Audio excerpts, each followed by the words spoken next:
Bismillahirrahmanirrahim. Assalamualaikum warahmatullahi wabarakatuh. Innal hamdalillah nahmaduhu wa nasta'inuhu wa nastaghfiruh wa na'udzu billahi min shururi anfusina wa min sayyiati a'malina. May yahdihillahu fala mudilla lahu wa may yudlil fala hadiya lahu. Wa asyhadu an la ilaha illallah wahdahu la syarika lahu wa asyhadu anna Muhammadan abduhu wa rasuluh. Amma ba'du fa inna asdaqal hadits kitabullah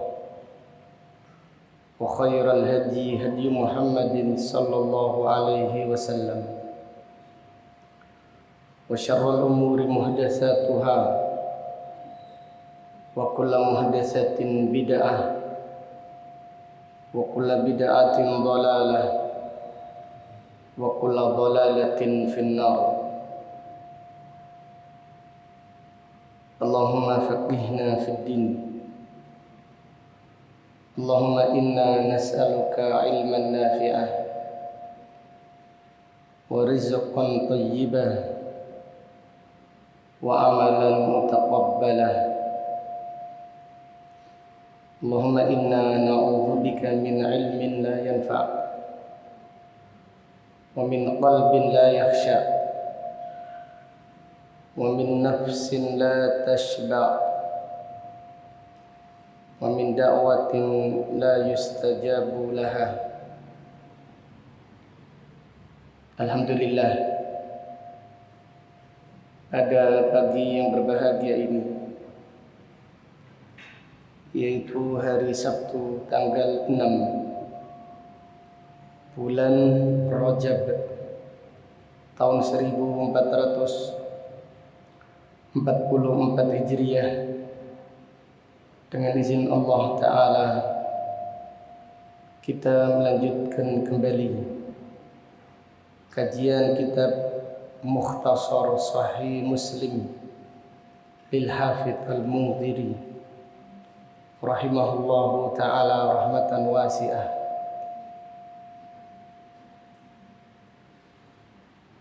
Qala al-musannif rahimahullah, babun ityanus salati bisakinah wa tarku as-sa'i. Bab mendatangi salat dengan tenang dan tidak berjalan cepat dengan tergesa-gesa.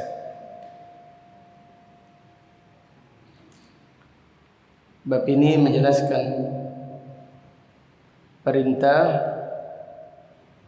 untuk berjalan menuju masjid dengan sakinah, yaitu dengan tenang. Dan bab ini menjelaskan larangan terburu-buru, larangan tergesa-gesa menuju masjid untuk mengerjakan salat. An Abi Qatadah radhiyallahu anhu qala bainama nahnu nusalli ma'a Rasulillahi sallallahu alaihi wasallam fasami'a jalabatan.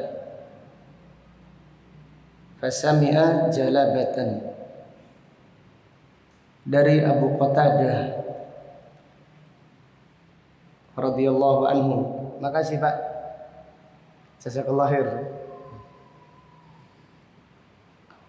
Dari Abu Qatadah radhiyallahu anhu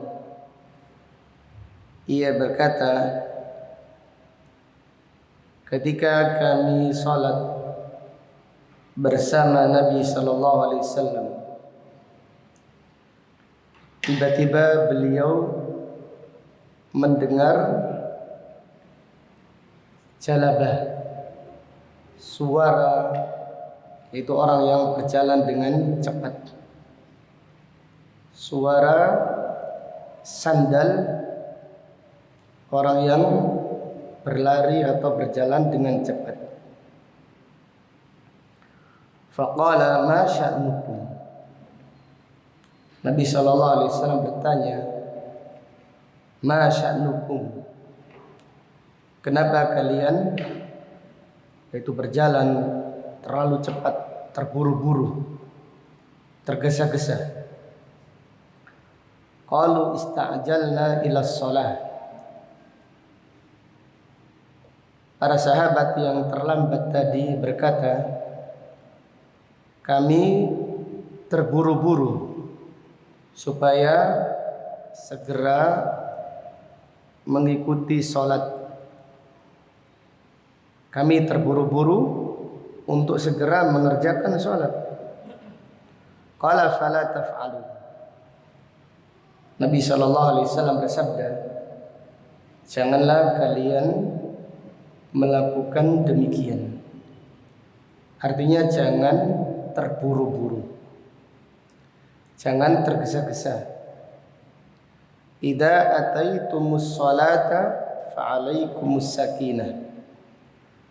Jika kalian mendatangi masjid untuk sholat, fa'alaikum as-sakinata, maka datanglah dengan tenang, jangan cepat-cepatan, jangan ngebut-ngebutan kalau naik kendaraan. Fama adraktum fasallu wa ma sabaqakum fa'atimmu. Jika kalian menjumpai rakaat, maka sholatlah bersama imam. Jika kalian masbuk, jika kalian ketinggalan rakaat bersama imam, fa'atimmu, maka sempurnakanlah rakaat yang ketinggalan. Dari hadis ini terdapat beberapa pelajaran dan faedah yang bisa diambil. Yang pertama, perintah berjalan menuju masjid dengan tenang. Perintah berjalan menuju masjid dengan tenang. Itu perintah tenang, supaya sholatnya ini tenang. Jadi kalau orang itu menuju masjid itu tergesa-gesa, otomatis sholatnya kurang tenang, kurang tumaknina, kurang khusyuk. Kemudian pelajaran berikutnya, larangan tergesa-gesa. Larangan tergesa-gesa dan terburu-buru mendatangi masjid. Larangan tergesa-gesa mendatangi masjid. Jadi kalau terburu-buru maksudnya terlalu cepat, berjalan sampai menyerupai lari. Kalau naik kendaraan, yaitu apa? Gaspol ya, gaspol, tarik. Nah, supaya dia menjumpai sholat bersama imam. Ini menyelisih sunnah, tergesa-gesa. Supaya kita tidak terburu-buru, supaya kita tidak tergesa-gesa, apa yang kita lakukan? Datang lebih apa?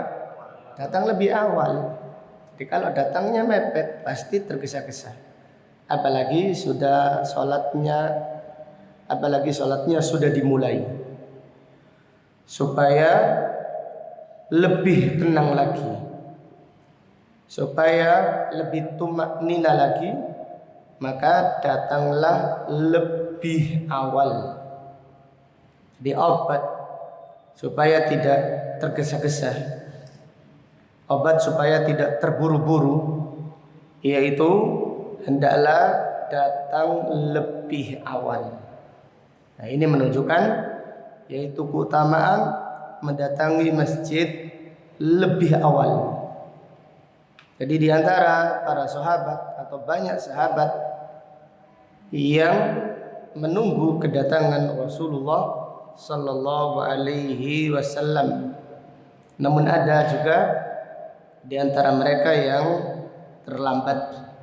Seperti pada hadis ini, yaitu mereka terlambat datang ke masjid sehingga tergesa-gesa. Jadi orang kalau terlambat itu tergesa-gesa. Lain orang yang datang lebih awal, lebih tenang dan lebih tumakninah. Kemudian bab berikutnya, babun khurujun nisa ilal masajid. Bab wanita keluar menuju masjid. Bab ini menjelaskan bahwasannya wanita dibolehkan keluar menuju masjid untuk sholat berjamaah atau untuk menghadiri majelis ilmu. Bab ini menjelaskan dibolehkannya bagi wanita keluar menuju masjid untuk sholat berjamaah dan juga untuk menghadiri majelis ilmu. An Zainab Ats-Tsaqafiyah radhiyallahu anha qalat qala lana Rasulullah sallallahu alaihi wasallam idza syahidat ihdakunna al-masjida fala tamassa tiban. Dari Zainab Ats-Tsaqafiyah radhiyallahu anha, ia berkata, Rasulullah sallallahu alaihi wasallam berkata kepada kami, itu kepada wanita sahabat, jika kalian wahai wanita menghadiri salat berjamaah di masjid, jika kalian salat di masjid, fala tamassa tiban, janganlah kalian memakai minyak wangi. Jika kalian wahai wanita yaitu mendatangi masjid, maka janganlah memakai minyak wangi. Dari hadis ini terdapat beberapa pelajaran dan faedah yang bisa diambil. Yang pertama, dibolehkan bagi wanita mendatangi masjid untuk sholat berjamaah atau untuk menghadiri majelis ta'lim. Dibolehkan bagi wanita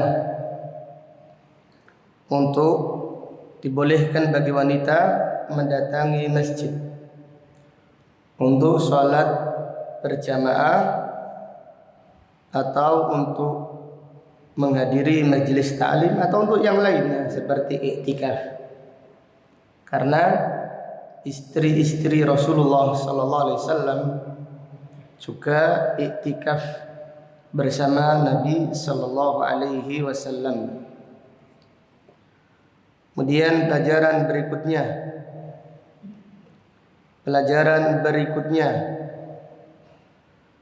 larangan bagi wanita memakai minyak wangi apabila keluar dari rumah. Larangan bagi wanita memakai minyak wangi apabila keluar dari rumah ke masjid atau ke tempat yang lainnya. Jadi dibolehkannya bagi wanita memakai minyak wangi hanya khusus di mana? Dalam rumah. Jadi kalau di rumah hendaklah memakai minyak wangi supaya suaminya senang.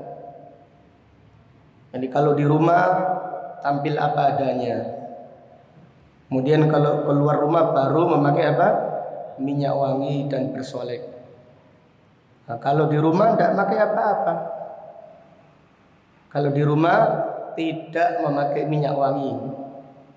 Kalau keluar baru memakai minyak wangi. Nah, ini keliru. Ini keliru. Jadi hendaklah wanita kalau di rumah memakai minyak wangi untuk memikat suaminya. Jadi suaminya supaya betah apa? Betah di rumah, untuk istrinya sudah wangi, kemudian senyum terus. Nah, istri yang salihah kan seperti itu. Idza nadarta ilaiha sarratka. Jika engkau melihatnya, engkau senang melihat istri senyum, masya Allah, Allahumma barik. Harum sudah memakai minyak wangi, baunya harum. Kemudian dari wajahnya selalu memancarkan senyuman. Ini istri salihah, istri calon penghuni surga. Selalu membahagiakan apa? Suaminya. Adapun istri yang kalau di rumah yaitu merengut saja, suaminya dipecicili terus. Nah, kemudian tidak pernah berhias, tidak pernah memakai minyak wangi. Ini adalah wanita yang tidak salihah. Wanita yang salihah adalah wanita yang selalu berusaha membahagiakan suaminya. Dengan demikian, memakai minyak wangi kalau di dalam rumah bagi wanita itu dianjurkan. Silahkan sholat di dalam rumah memakai minyak wangi. Silahkan, tidak ada larangan karena dilakukan di mana? Di dalam rumah. Kalau di luar rumah baru yang dilarang. Rasulullah sallallahu alaihi wasallam bersabda, "Ayyuma imra'atin ista'tarat liyajidar rijal urihaha fahiya zaniyah fahiya zaniyah fahiya zaniyah la tuqbal laha salatun hatta taghtasilah." Nabi sallallahu alaihi wasallam bersabda, siapa saja wanita yang memakai minyak wangi kemudian keluar dari rumahnya dan wanginya tercium laki-laki, maka dia adalah pezina. Fahiya zaniyah, dia seperti pezina. Dia seperti wanita yang melakukan zina. Tidak diterima sholatnya sampai mandi. Artinya dia dihukumi zina secara makna. Jadi orang kalau sudah berzina mau sholat tetap mandi apa? Janabah. Demikian pula wanita yang keluar dari rumahnya memakai parfum, memakai minyak wangi, memakai minyak wangi yang harumnya semerbak, maka wanita tersebut tidak boleh sholat sampai mandi janabat. Dan ini diamalkan oleh Abu Hurairah. Abu Hurairah pada suatu hari mencium itu seorang wanita harumnya, budaknya atau seorang wanita dari keluarganya Kemudian Abu Hurairah mencium harumnya. Abu Hurairah memerintahkan, keluar, pulanglah kamu, mandilah janabat. Mandilah janabat, karena aku mendengar Rasulullah sallallahu alaihi wasallam bersabda demikian. Jadi wanita apabila keluar dari rumah dilarang memakai minyak wangi, dilarang memakai parfum, baik parfum non alkohol atau parfum apa? Beralkohol. Sama saja, semprotan atau olesan, namanya parfum, tidak dibolehkan bagi wanita apabila keluar dari rumah. Adapun di rumah silahkan memakai minyak wangi. Bahkan dianjurkan bagi seorang istri untuk memakai minyak wangi untuk yaitu menghibur atau membahagiakan suaminya. Wallahu taala a'lam. Bab berikutnya. Bab berikutnya, babun man'un nisa'i al-khurujah. Bab melarang wanita keluar. Bab melarang wanita keluar menuju masjid. Apabila wanita di masjid menimbulkan fitnah dan mereka melakukan perbuatan-perbuatan yang bertentangan dengan petunjuk Rasulullah sallallahu alaihi wasallam, maka hendaklah suami atau waliul amr, hendaklah suami atau orang tua melarang anaknya untuk ke masjid. Apabila wanita mengadakan atau melakukan kegiatan atau perbuatan yang bertentangan dengan petunjuk Rasulullah sallallahu alaihi wasallam, maka hendaklah mereka dilarang ke masjid. Ke masjid itu untuk ibadah, untuk salat, dan juga untuk menghadiri majelis ilmu, bukan untuk kegiatan yang lain yang menyelisihi petunjuk Rasulullah sallallahu alaihi wasallam. An Amrah binti Abi Rahman annaha sami'at Aisyah radhiyallahu anha zaujan Nabi sallallahu alaihi wasallam taqul. Dari Amrah bintu Abdurrahman, ia berkata bahwasannya dia mendengar Aisyah radhiyallahu anha, istri Nabi sallallahu alaihi wasallam, berkata, "Lau anna Rasulullah sallallahu alaihi wasallam ra'a ma ahdatsan nisa'u lamana'ahunna al-masjidah kama muni'at nisa'u bani Israil." Aisyah berkata, Aisyah radhiyallahu anha berkata, sekiranya Rasulullah sallallahu alaihi wasallam melihat ma ahdatsan nisa'u, dari ajaran-ajaran baru yang dilakukan oleh para wanita, seperti di masjid, yaitu tibaan. Di masjid dipakai nyanyi qasidahan. Ini masjid bukan tempat itu. Masjid itu untuk sholat, bukan tempat untuk qasidahan, bukan tempat untuk melakukan yaitu perbuatan-perbuatan yang menyelisih sunnah, apalagi campur baur laki-laki dan apa? Perempuan, gantian. Kadang-kadang laki-laki, kadang-kadang perempuan. Demikian pula tadarusan. Tadarusan gantian, laki-laki yang membaca, yang menyemak perempuan. Ayo Ramadan dilakukan seperti itu.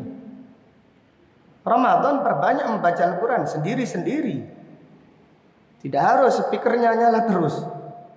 Speakernya nyala, rumahnya tidak ada membaca Al-Quran. Jadi di antara tadarus membaca Al-Quran bagus. Membacanya bagus, membacanya bagus, tetapi metodenya yang apa? Salah. Wanita memakai, subhanallah. Ketika kita mengingatkan, mereka marah. Sopo sing larang membaca Al-Quran? Loh, nah ini masalahnya. Kita tidak melarang membaca apa? Al-Quran. Jangan pakai mikrofon. Sampai marah dia. Jangan dilarang. Mikrofon ini mau tak emplok katanya. Saya ini kalau sudah dekat dengan mikrofon ini mau tak emplok saja. Ya sampean keseretan ya apa? Lah iya. Jadi Aisyah berkata, sekiranya Nabi SAW melihat kemungkaran wanita di masjid, maka mereka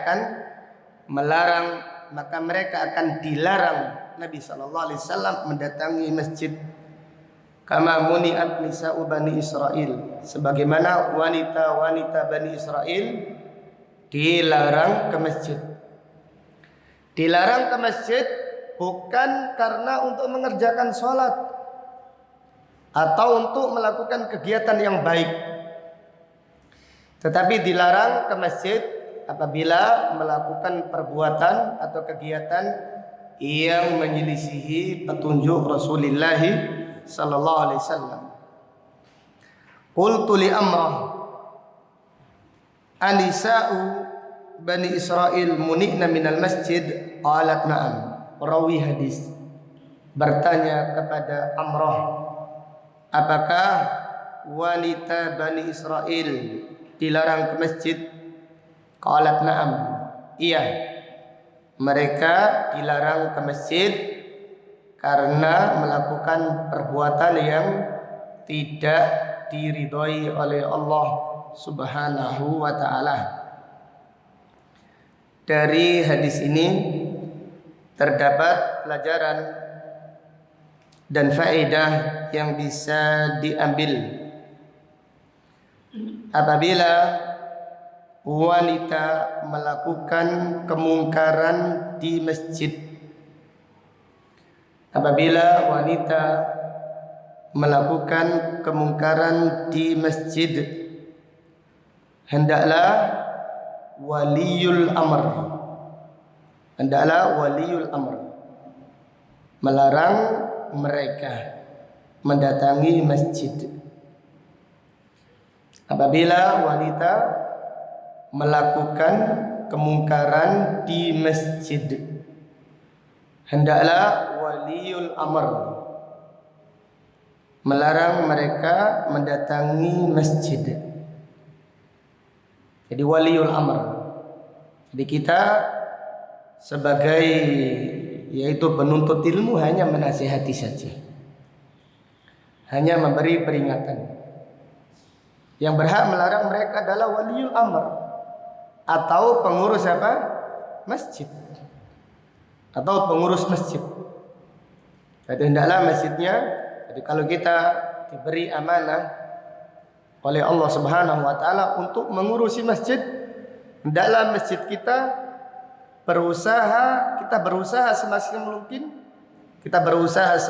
mungkin kegiatan-kegiatannya harus sesuai dengan sunnah, harus sesuai dengan petunjuk Rasulullah sallallahu alaihi wasallam. Adapun kegiatan yang menyelisih sunnah hendaklah ditiadakan. Seperti apa? Drum-bandan. Nah, ini drum-bandan apa ini? Ini musik itu drum-band. Gak ada drum-band Islami. Tidak ada drum-band Islami. Karena drum-band itu musik. Sedangkan musik diharamkan oleh Rasulullah sallallahu alaihi wasallam. Demikian pula tadarusan di bulan Ramadan. Tadarus itu bagus, tapi bukan seperti itu. Laki-laki campur dengan perempuan, kemudian ngobrol dengan yaitu pemuda dengan pemudi seperti biasa. Remas dengan apa kalau wanita apa? Bukan remus ya. Ada remaja masjid. Remaja ya sama, remas campur. Nah ini ikhtilat. Dilihat kegiatannya, kalau remas tapi bagus kegiatannya sesuai sunnah, ada pembimbingnya, ada pembinanya, diarahkan.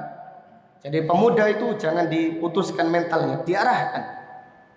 Nah ini bagus. Tapi kalau kegiatannya menyelisihi sunnah, kegiatannya yaitu bertentangan dengan sunnah Rasulullah SAW, hendaklah pengurus masjid kalau memiliki wewenang. Kalau tidak ya kita mengingatkan saja dengan cara yang hikmah dan mau'izatil hasanah. Wallahu ta'ala a'lam. Kemudian bab berikutnya, babun ma yaqulu idza dakhala al-masjid. Bab doa apabila masuk masjid.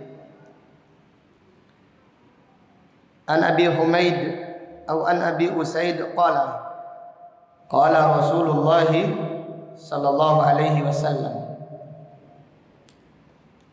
Dari Abu Humaid atau dari Abu Usaid radhiyallahu anhu, ia berkata, Rasulullah sallallahu alaihi wasallam bersabda,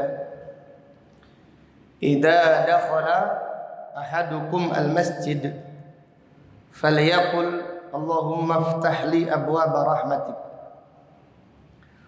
wa idza kharaja falyaqul Allahumma inni as'aluka min fadlik." Rasulullah sallallahu alaihi wasallam bersabda, apabila kalian masuk masjid, hendaklah membaca doa, "Ya Allah, bukakanlah untukku pintu-pintu rahmatmu." Ini adalah doa yang gampang. Hendaklah kita menghafalkannya dan hendaklah kita menjaganya. Hendaklah kita menghafalkannya dan hendaklah kita menjaganya. Yaitu doa Allahumma ftahli abwaba rahmatik. Ada lafaz yang agak panjang, yaitu Nabi SAW mengajarkan doa apabila masuk masjid. Siapa yang hafal lafaz yang agak panjang?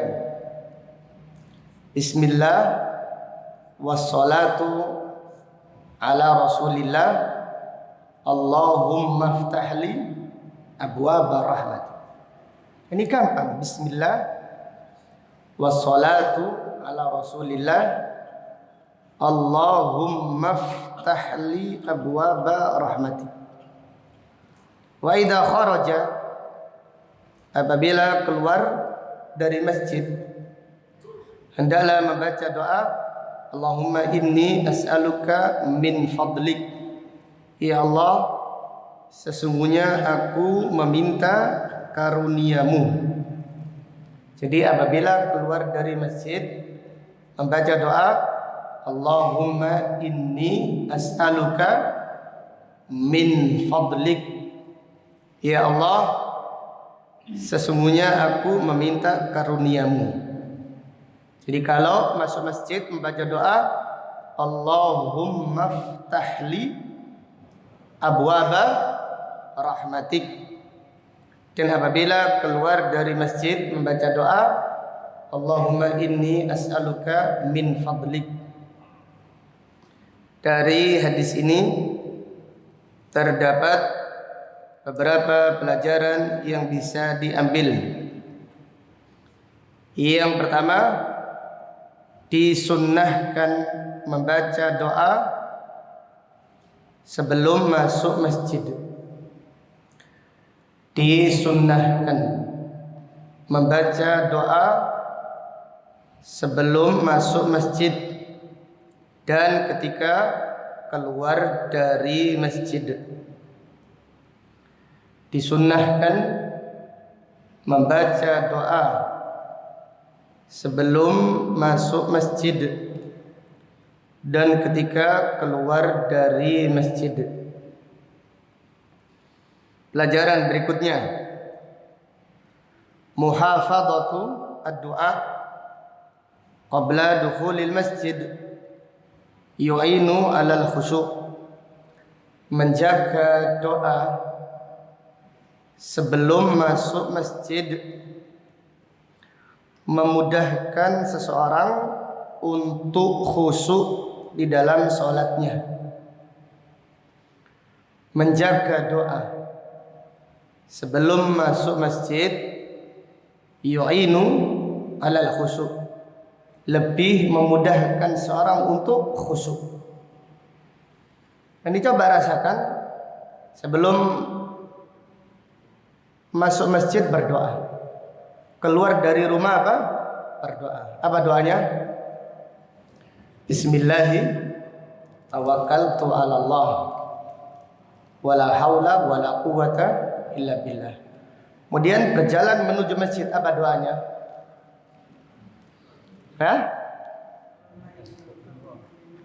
Allahumma ja'al fi qalbi nuran wa fi lisani nuran waj'al fi sam'i nuran waj'al fi basari nuran waj'al min khalfi nuran wa min amami nuran waj'al min fawqi nuran wa min tahti nuran Allahumma a'tini nuran. Jadi hafalkan doa. Ya Allah, saya meminta cahaya. Ya Allah, jadikan cahaya di hatiku, cahaya di lisanku, di mataku, di penglihatanku, di pendengaranku, di samping kananku, di samping kiriku, di depanku, di belakangku, di atasku, di bawahku.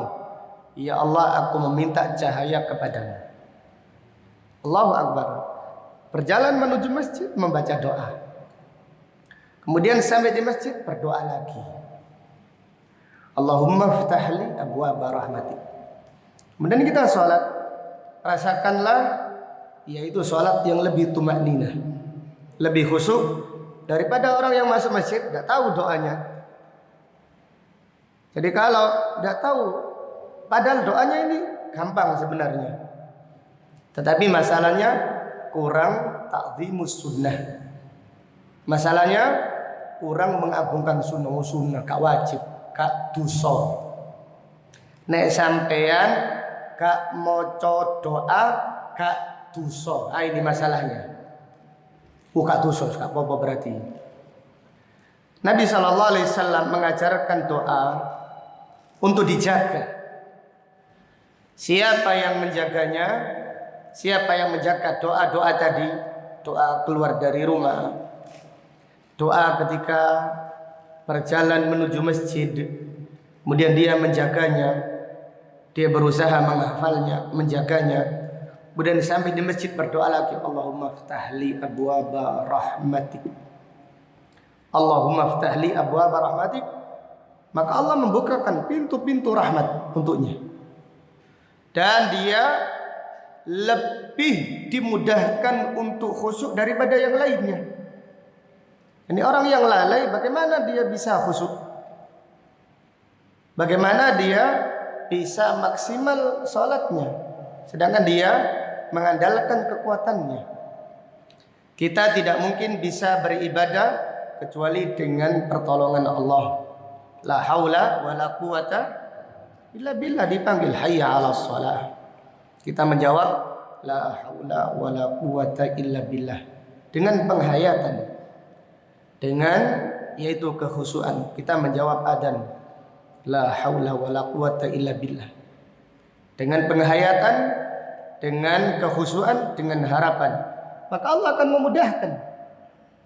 Jadi ibadah itu apabila kita lakukan tanpa doa, kita akan mengerjakannya dengan susah payah, ngos-ngosan, capek, gampang capek. Tapi kalau kita mengerjakan ibadah dengan doa, Allah akan memberi kekuatan kepada kita. Ibadahnya lebih tumakninah, lebih khusyuk, lebih dicintai oleh Allah, lebih mudah dikerjakan. Itu yaitu apa? Faidah dari menjaga doa. Karena doa itu senjata orang yang beriman. Maka siapa yang dibuka pintu doa, akan dibukakan untuknya semua kebaikan. Siapa yang dibuka untuknya pintu doa, maka dia akan dibukakan semua pintu kebaikan. Jadi apabila ada usaha, kita niat melakukan sesuatu, kemudian doa terus. Setiap mengawalinya kita berdoa dengan yakin, dengan semangat, dengan optimis, Allah akan mengabulkannya. Karena Allah menjamin. Allah Ta'ala berfirman, wa idza sa'alaka ibadi anni fa inni qarib ujibu da'watad da'i idza da'ani falyastajibu li wal yu'minu bi la'allahum yarshudun. Apabila hamba-hambaku bertanya tentang aku, maka katakanlah aku itu dekat. Aku dekat dengan orang-orang yang berdoa. Adapun dengan orang-orang yang tidak berdoa jauh. Fa inni qarib, aku itu dekat, yaitu dengan orang-orang yang berdoa. Karena orang yang berdoa itu komunikasi dengan Allah. Karena orang yang berdoa itu orang yang berkomunikasi dengan Allah. Ketika dia membacakan doa, dia dicintai Allah. Apa yang dimintanya dipenuhi oleh Allah. Ketika dia berdoa, dicatat beribadah di sisi Allah. Aku akan kabulkan permintaannya. Falyastajibu li, maka hendaklah dia memenuhi perintahku. Wal yu'minu bi, dan beriman kepadaku. La'allahum yarsudun, agar mereka mendapatkan petunjuk. Jadi bab ini adalah bab yang gampang. Dan bab ini adalah bab yang gampang dilupakan. Bab ini gampang memahaminya, gampang mencernanya, tapi gampang pula melupakannya. Gampang pula melupakannya. Jadi apabila kita ke masjid untuk sholat berjamaah, contohnya untuk sholat subuh tadi, tanyakan pada diri kita masing-masing, apakah tadi kita sudah doa? Ketika keluar dari rumah, ketika berjalan menuju masjid, ketika sampai masjid, sudah 3 kekuatan. Keluar dari rumah doa, apalagi berjalan menuju masjid, ihtisabul ajr, mengharap pahala dari langkahnya saja, mengharap pahala. Kemudian perjalanannya disertai doa lagi, Allahumma ja'al fi qalbi nuran wa fi lisani nuran waj'al fi sam'i nuran waj'al fi basari nuran waj'al an yamini nuran wa an shimali nuran waj'al min khalfi nuran wa min amami nuran wa min fawqi nuran wa min tahti nuran Allahumma a'tihi nuran. Minta cahaya terus, dari atas, dari bawah, dari samping, kanan, kiri, depan, belakang. Di hati diberi cahaya, minta lisan diberi cahaya, pendengaran diberi cahaya oleh Allah, mata diberi cahaya oleh Allah, dan minta Allahumma a'tini nuran. Sampai di masjid kita membaca Allahumma ftahli abwaab rahmatik. Dan kita sholat tahiyatul masjid atau sholat berjamaah atau sholat qabliyah, otomatis tidak sama. Sama-sama ke masjidnya, tapi tidak sama kualitasnya. Sama-sama ke masjidnya, tidak sama kualitasnya, tidak sama pula pahalanya dan kedudukannya di sisi Allah Subhanahu wa ta'ala. Jadi tidak sama orang yang mengawali sesuatu dengan doa dan orang yang mengerjakan sesuatu hanya mengandalkan kekuatannya. Otomatis tidak sama.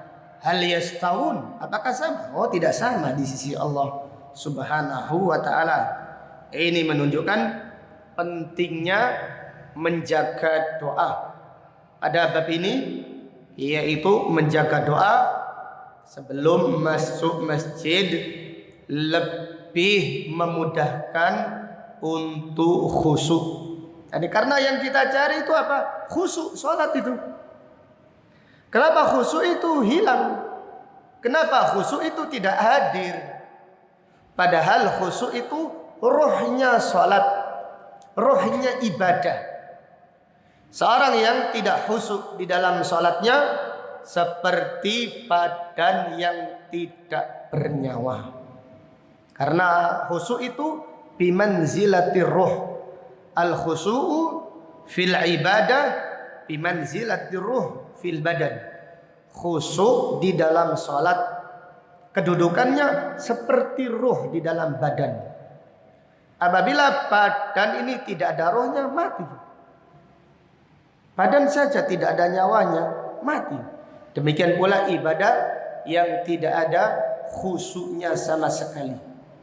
Kadang-kadang ada khusyuk tapi banyak lewatnya daripada ingatnya. Untuk memperjuangkan itu perlu doa. Di antara kekuatan yang paling kita siapkan adalah kekuatan doa. Kekuatan doa. Terutama doa menjelang sholat. Kalau sebelum takbiratul ihram membaca a'udzubillahi minasyaitonirrajim. Bismillahirrahmanirrahim. Qul a'udzu birabbin nas. Apa lagi? Iya, qul a'udzu birabbil falaq ada qul a'udzu birabbil falaq. Tidak ada ya. Ini tidak ada dalilnya walaupun baik sebenarnya. Itu menyelisih sunnah, tidak ada dalilnya. Maka doalah yang sesuai sunnah. Kapan? Ya sebelum, yaitu ketika keluar dari rumah, ketika berjalan menuju masjid, dan ketika sampai di masjid sebelum apa? Masuk masjid. Bacalah doa. InsyaAllah Allah lebih memudahkan kita sholat dengan khusyuk daripada kita ke masjid tidak doa sama sekali. Keluar dari rumah tidak baca doa. Di perjalanan yang seharusnya kita berzikir, kita membaca HP, melihat Facebook dan seterusnya. Sampai di masjid pun masih yaitu melihat HP lagi. Nah ini. Bahkan setelah salam juga jangan lupa melihat apa? HP lagi. Subhanallah. Nah ini dari mana? Yaitu kita tidak tahu hatinya manusia. Tapi biasanya wallahu a'lam, kalau seperti itu susah khusyuknya. Susah khusyuknya. Kemudian bab berikutnya,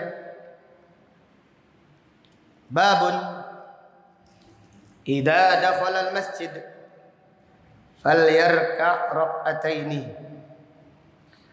Bab apabila masuk masjid hendaklah salat 2 rakaat. Itu salat tahiyatul masjid. An Abi Qatadah radhiyallahu anhu qala, dari Abu Qatadah radhiyallahu anhu ia berkata, dakhaltul masjidah wa Rasulullah sallallahu alaihi wasallam jalisun baina dhahranainin nas. Abu Qatadah berkata, aku masuk masjid. Kemudian aku menjumpai Rasulullah sallallahu alaihi wasallam duduk di depan para sahabatnya. Itu seperti ini. Nabi sallallahu alaihi wasallam duduk di depan para sahabat menyampaikan ilmu. Fajalastu. Abu Qatadah ketika masuk masjid langsung duduk ingin menyimak hadis atau menyimak Al-Quran yang disampaikan Rasulullah sallallahu alaihi wasallam.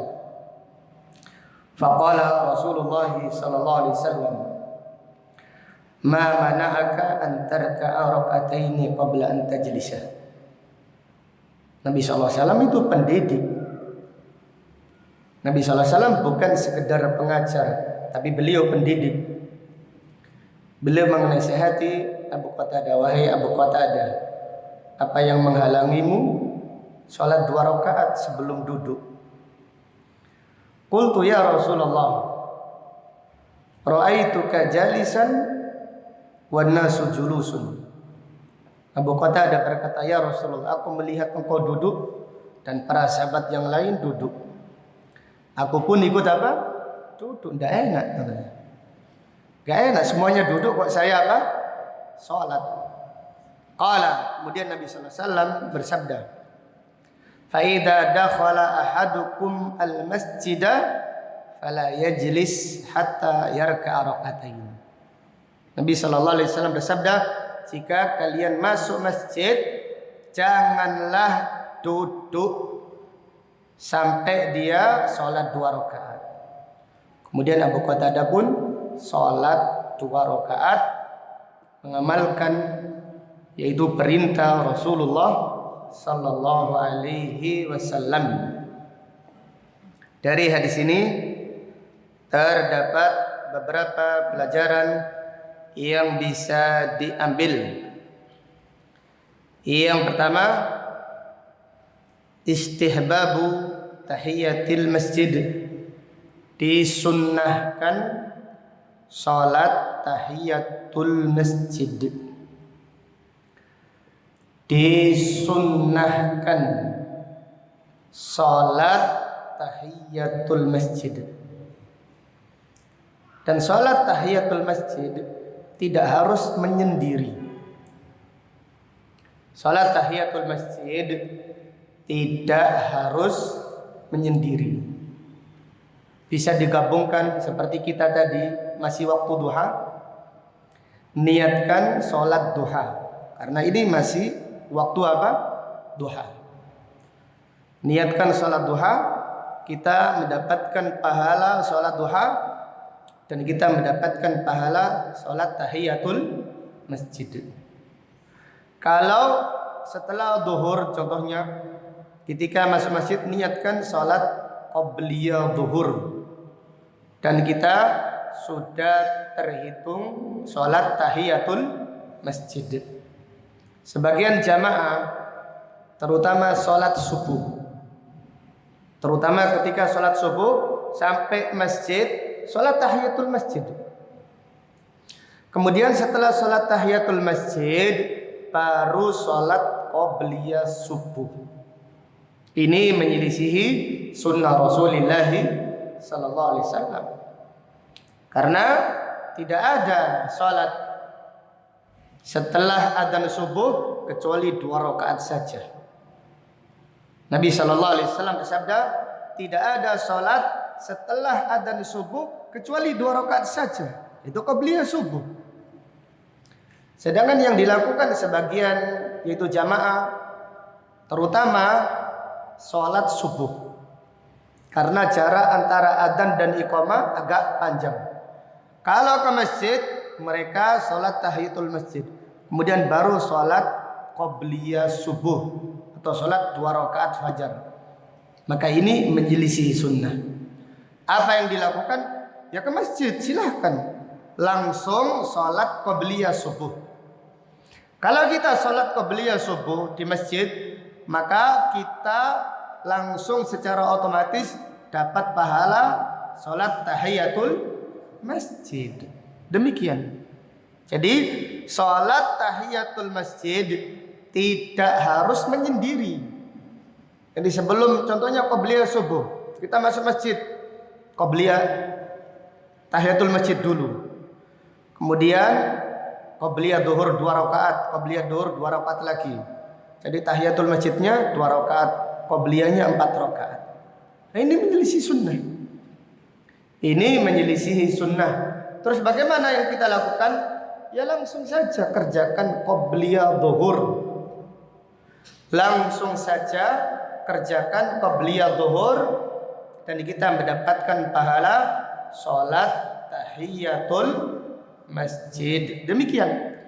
Sebagaimana apabila kita puasa Arafah, ya niatkan puasa Arafah saja. Secara otomatis kita juga mendapatkan pahala puasa Senin dan Kamis kalau bertepatan dengan hari Senin atau hari Kamis. Wallahu taala a'lam. Kemudian pelajaran berikutnya, fihi al-aslu fi ta'lim yakunu fil masjid.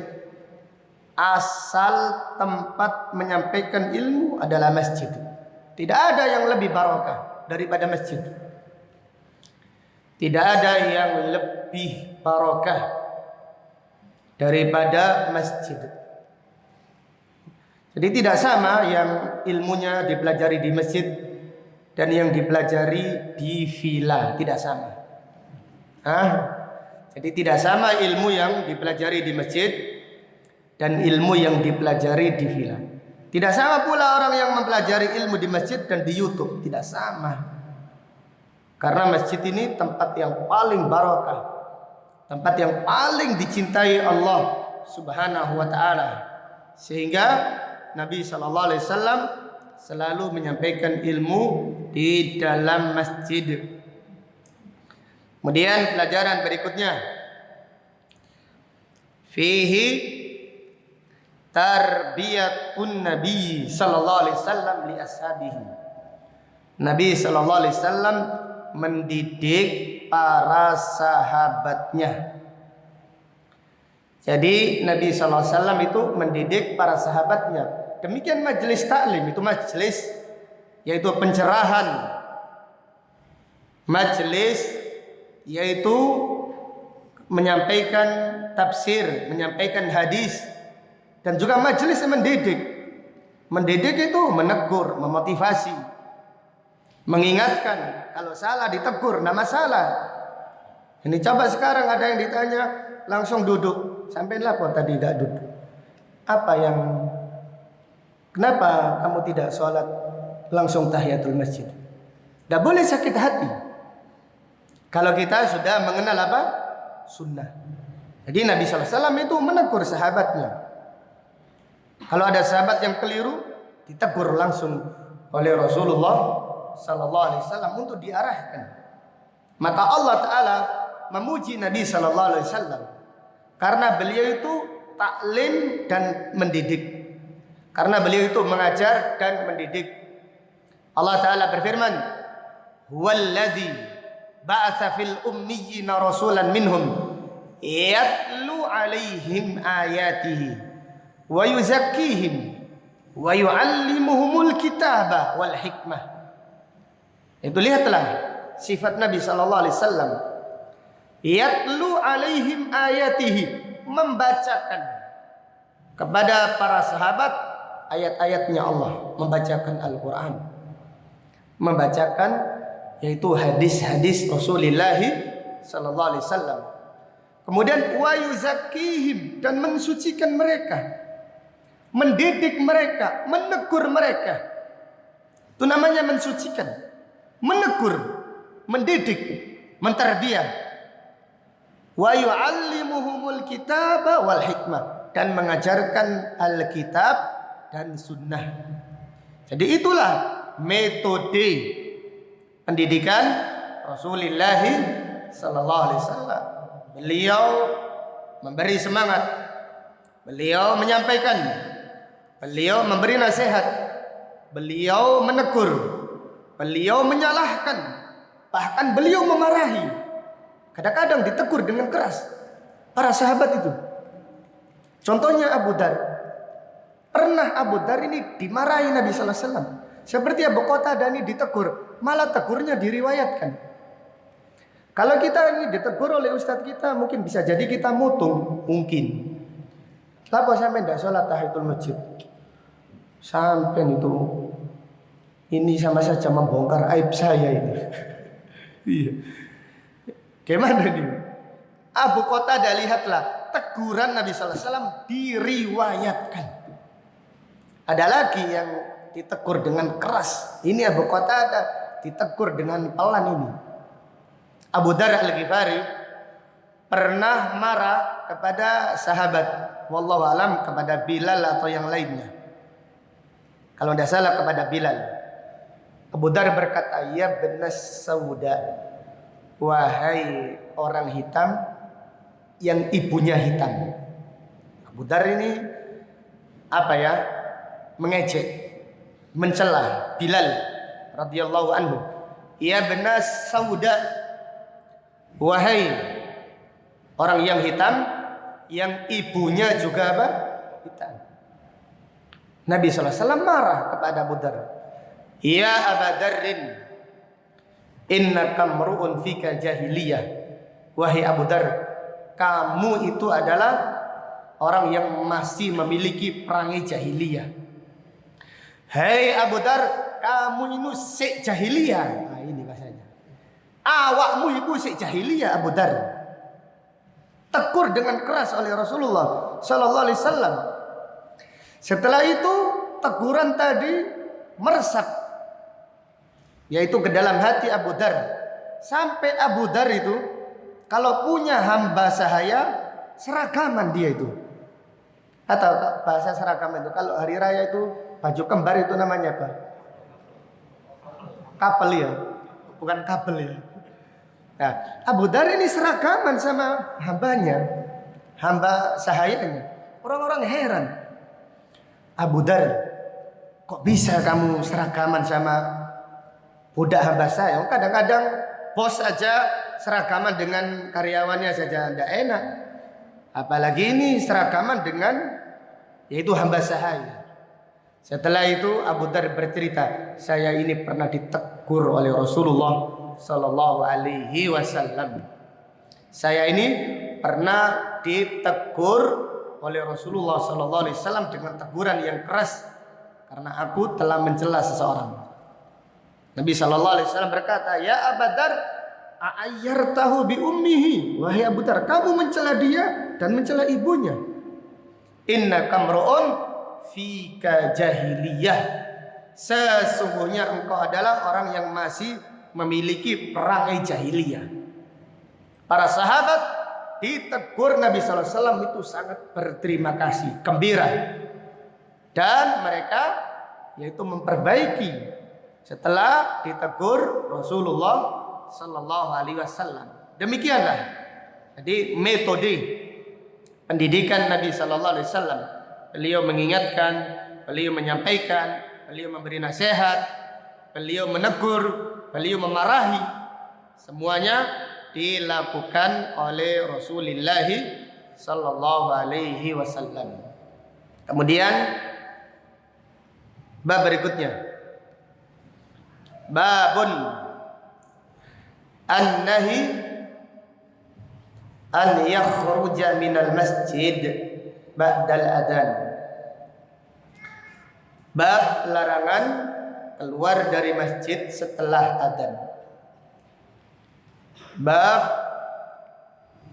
larangan keluar dari masjid setelah adzan.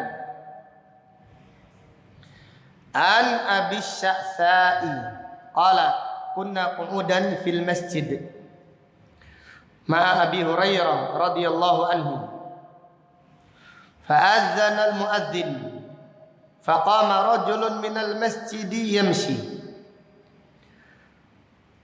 fa'atba'ahu Abu Hurairah basarahu hatta kharaja minal masjid faqala Abu Hurairah amma hada faqad asa Abul Qasim sallallahu alaihi wasallam.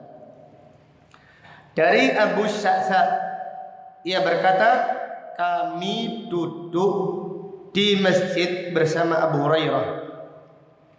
Jadi Abu Hurairah selalu duduk di masjid menyampaikan hadis-hadis Rasulullah sallallahu alaihi wasallam. Kemudian muadzin mengumandangkan adzan.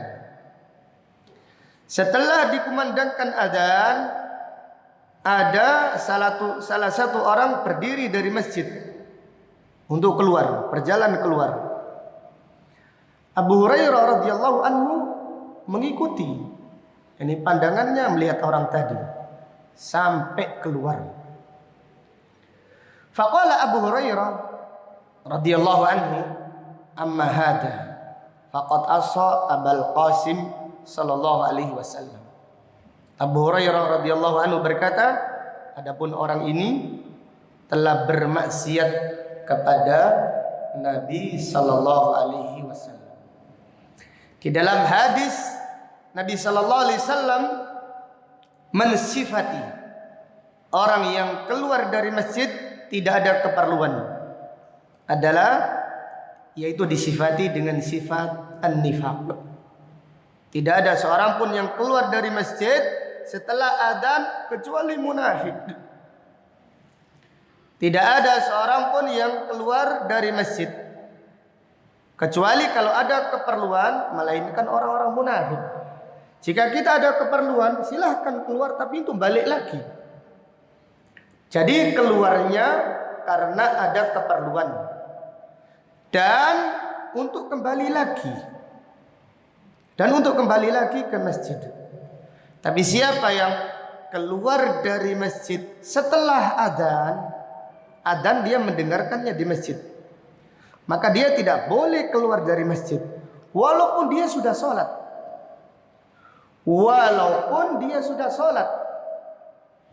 Sa'id ibnul Musayyab, Sayyidut Tabi'in, pernah menegur seseorang ketika keluar dari masjid setelah adzan. Wahai fulan, janganlah keluar dari masjid karena ini sudah adzan.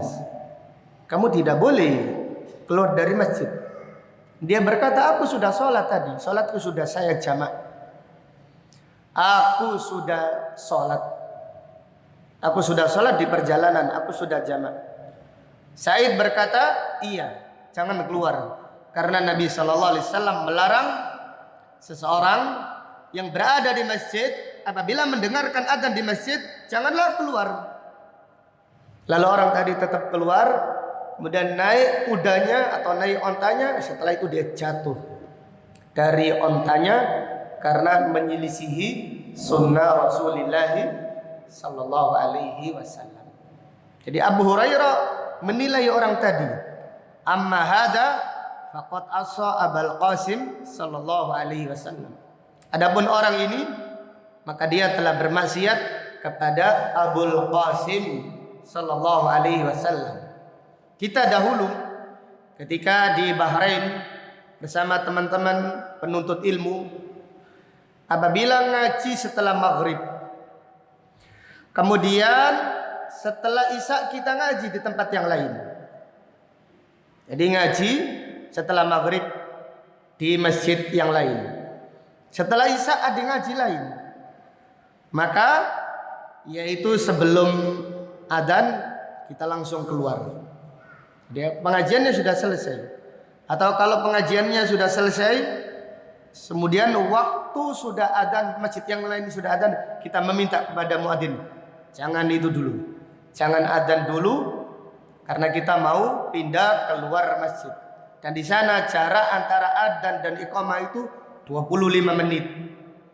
Jadi kita pindah ke masjid yang lain untuk sholat isya di sana dan menghadiri majelis taklim.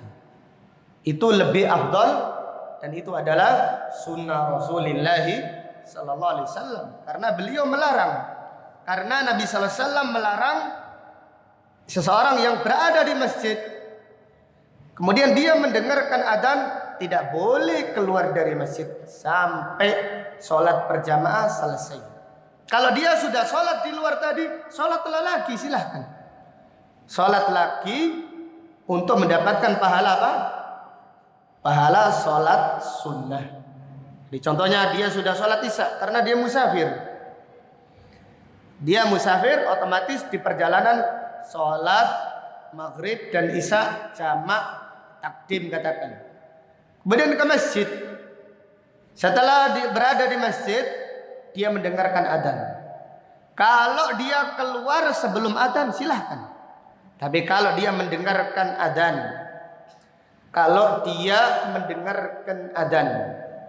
maka hendaklah dia berada di masjid dan ikutlah sholat.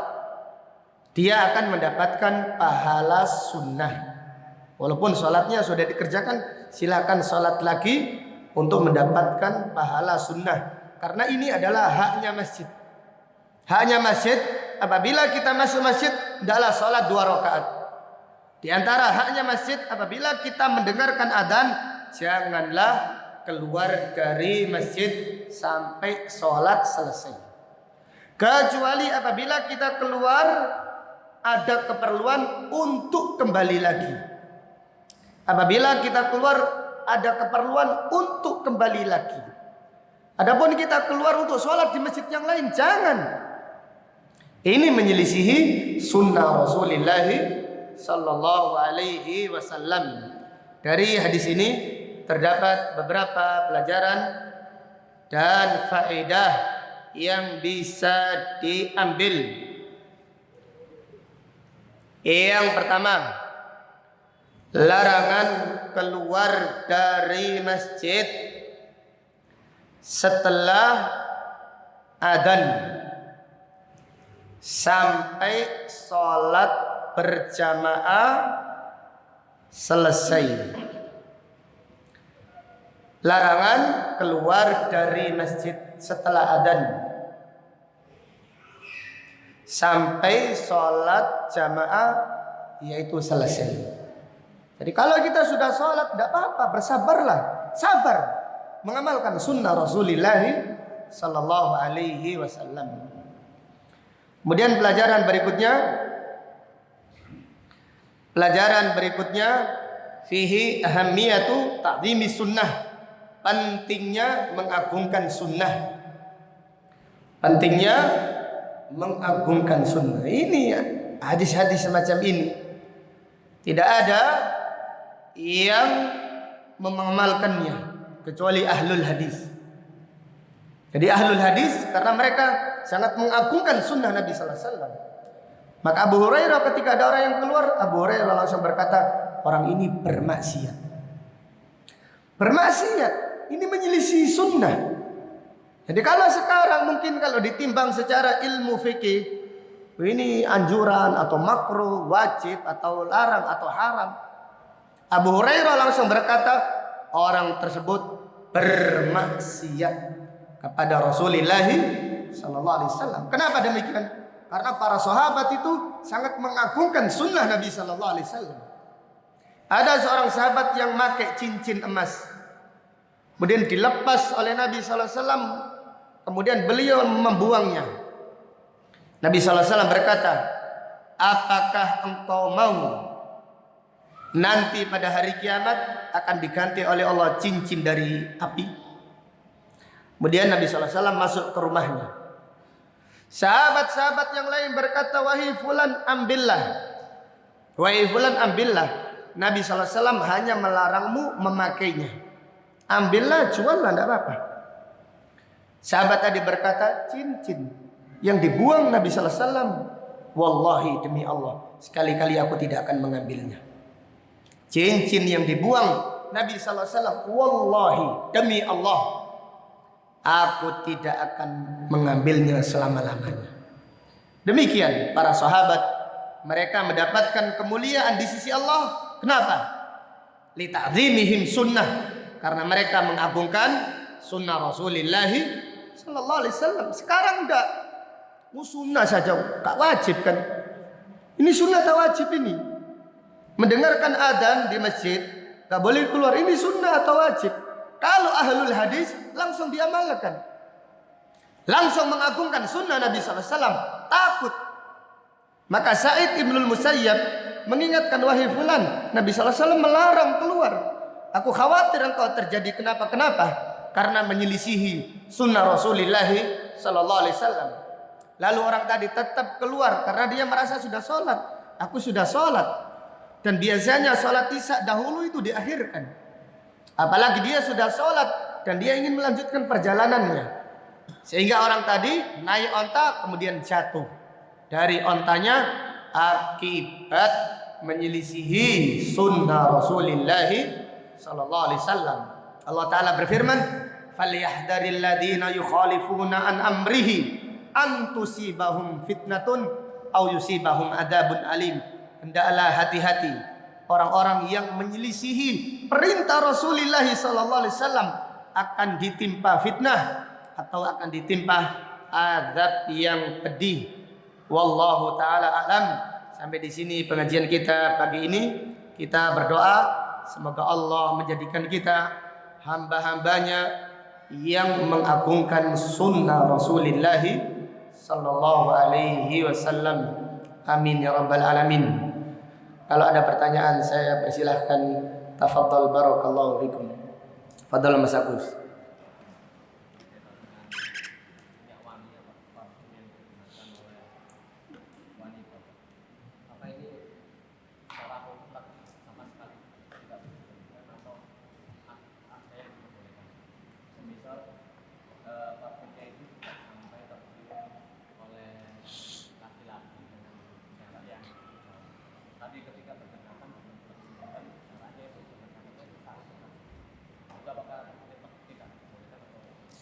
Iya. Jadi pertanyaan, apakah larangan memakai parfum bagi wanita ini yaitu larangan secara mutlak ataukah dibolehkan, yaitu parfum yang yaitu harumnya tidak terlalu kuat. Jadi apabila yang dimaksud yaitu parfum yang tidak terlalu kuat, yaitu harumnya seperti deodoran atau seperti memakai sabun ketika mandi, memakai sampo, maka ini tidak mengapa. Demikian pula ketika setrika, ya, ketika menyetrika pakai apa? Ya, insyaallah ini tidak mengapa. Wallahu a'lam.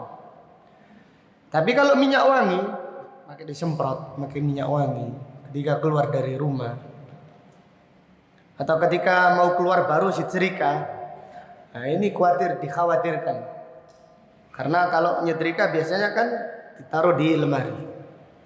Tapi kalau harumnya tidak terlalu kuat, tidak tercium oleh orang lain, insya Allah tidak mengapa.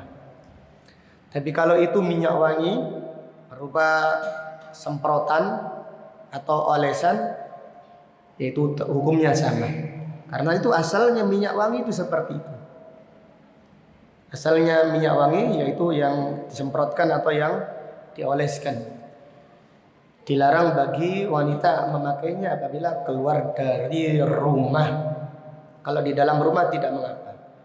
Adapun memakai deodoran, insyaallah tidak mengapa karena deodoran itu tidak tercium dari luar.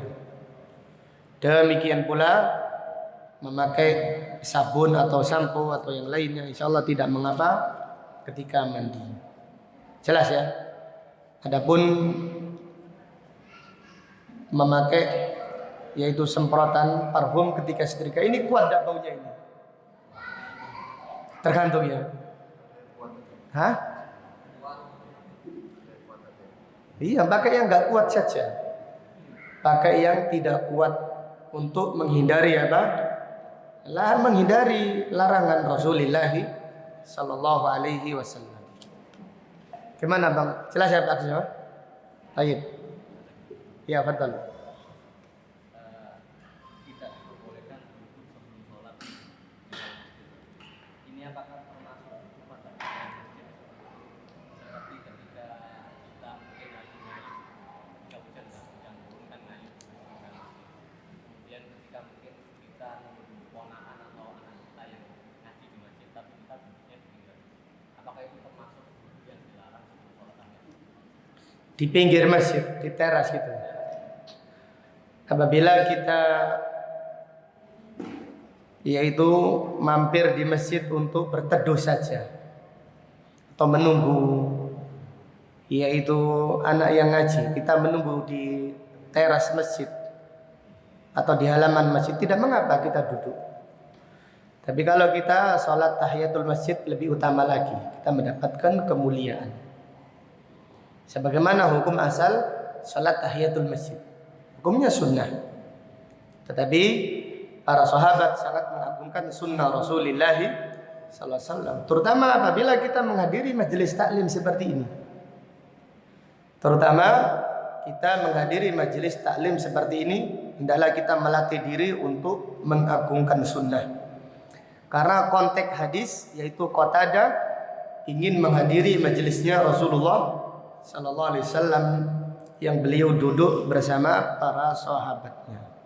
Jadi kalau kita berteduh sebentar di luar, kita tidak ingin masuk masjid, tidak mengapa. Kita tidak ingin masuk masjid, tidak mengapa kita duduk-duduk di luar, insyaallah tidak mengapa. Jadi yang lebih utama tadi salat tahiyatul masjid bagi orang yang masuk ke dalam apa? Masjid, untuk duduk di dalam masjid. Wallahu a'lam. Semoga Bang mutawatir.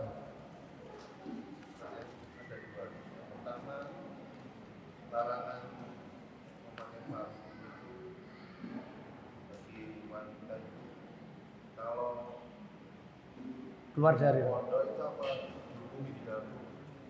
di dalam pondok khusus wanita saja. Iya.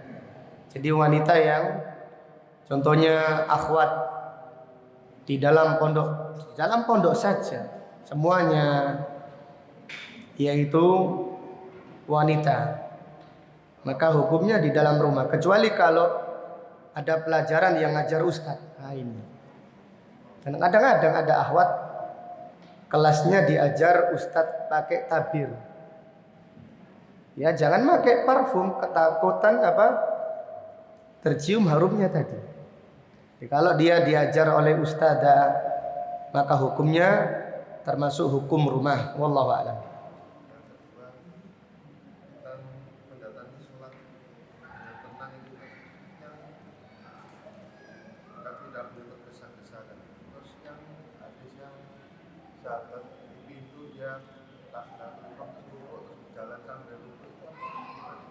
Iya. Ada seorang sahabat ketika Nabi sallallahu alaihi wasallam merukuk, dia rukuk di pintu. Maka Nabi sallallahu alaihi wasallam menegurnya, wala ta'du. Jangan lari. Nabi sallallahu alaihi wasallam menegurnya, jangan ulangi lagi. Silahkan rukuk sambil berjalan menuju shaf.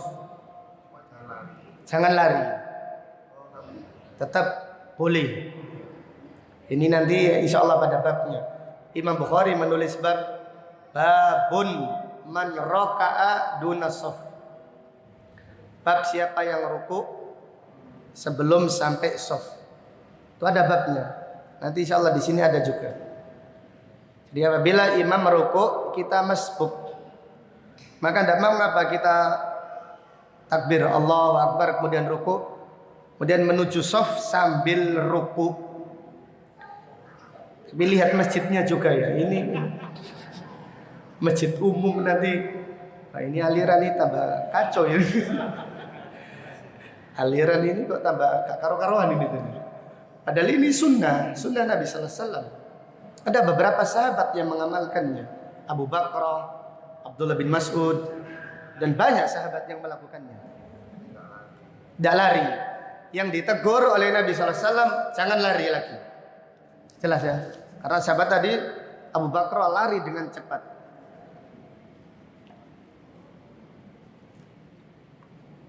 Di mana batasan kita membaca doa ketika masuk masjid? Di teras masjid atau pintu masjid? Di pintu masjid. Tapi kalau di sana ya di terasnya tadi.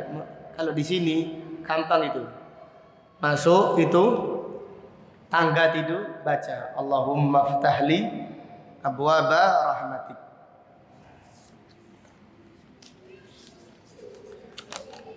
Panjang ini.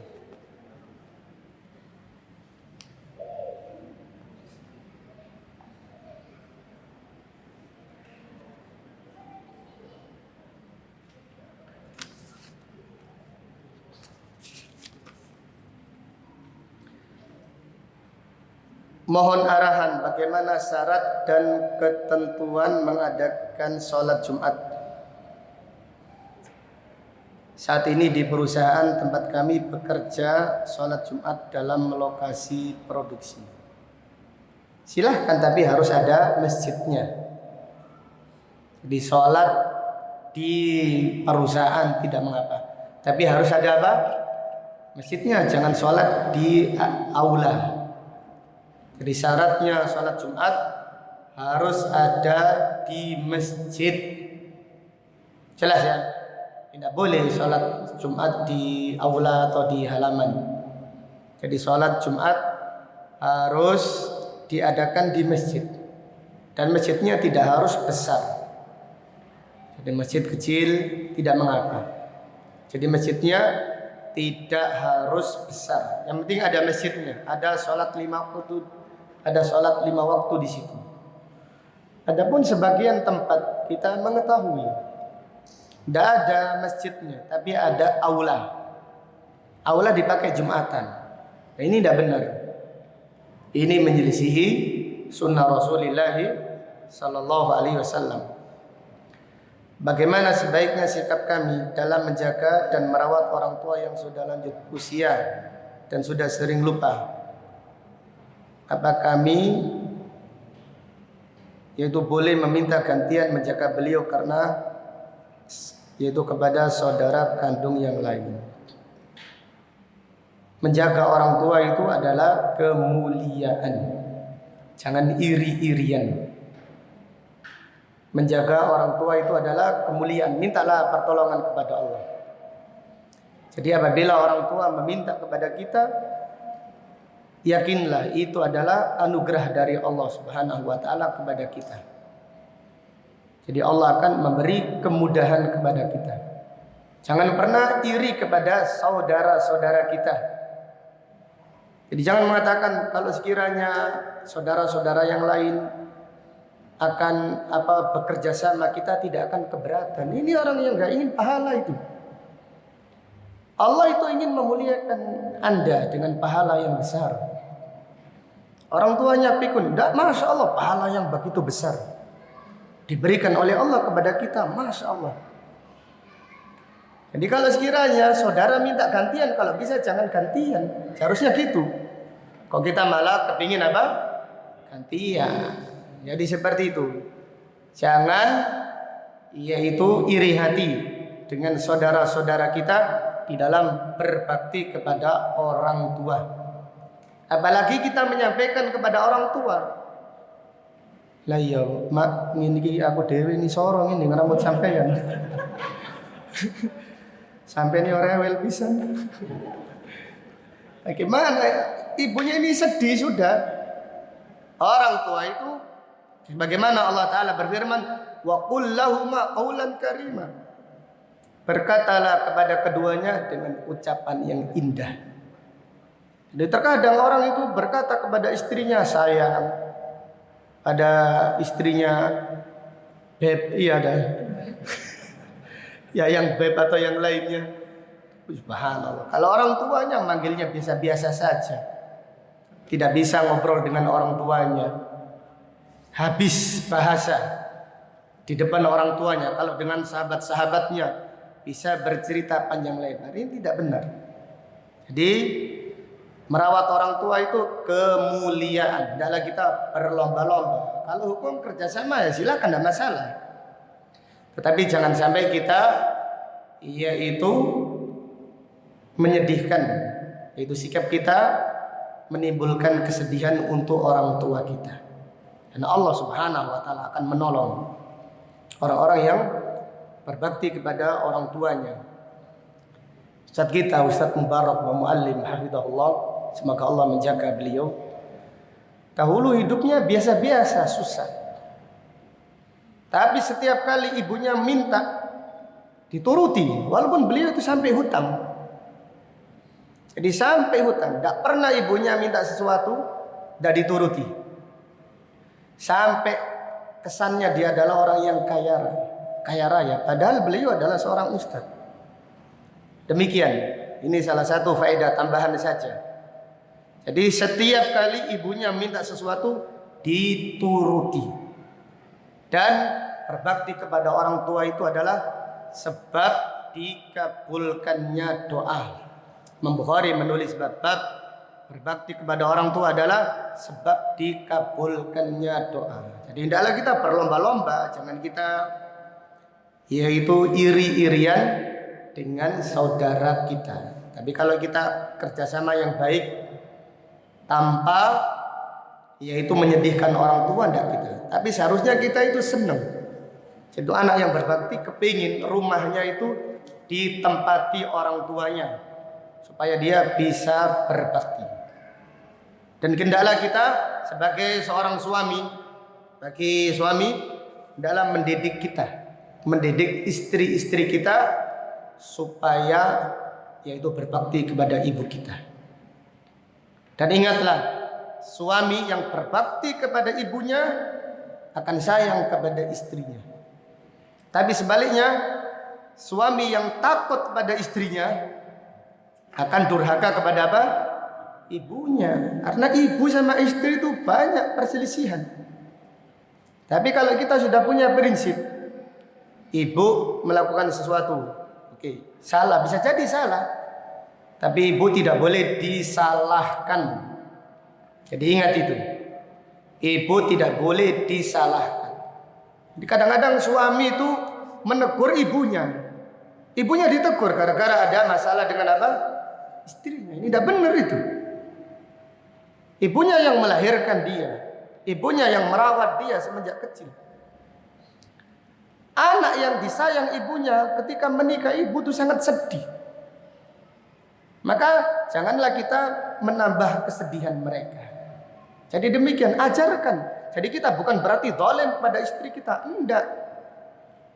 Janganlah zalim pada istri kita. Tapi kalau ada gesekan dengan ibu kita, kita ajarkan istri kita untuk sabar. Jadi istri kita dimarahi ibu kita, ya sabar. Makanya jangan nyalahi ibu saya. Diajari istri kita, insya Allah. Karena banyak sekali perselisihan antara yaitu istri dan apa? Ibu. Tapi anak yang berbakti tadi tidak memberi kesempatan mendidik istrinya. Kita ini menikah untuk supaya saya lebih berbakti kepada ibu. Bukan saya menjadi orang yang durhaka dengan ibu. Demikian. Jadi sehingga ada seorang ulama mengatakan anak yang berbakti kepada ibunya pasti sayang istrinya. Tapi suami yang takut istrinya, korbannya apa? Ibunya akan dikorbankan. Naudzubillah. Wallahu taala alam. Sampai di sini pengajian kita. Yang terakhir, wis. Celaan atau julukan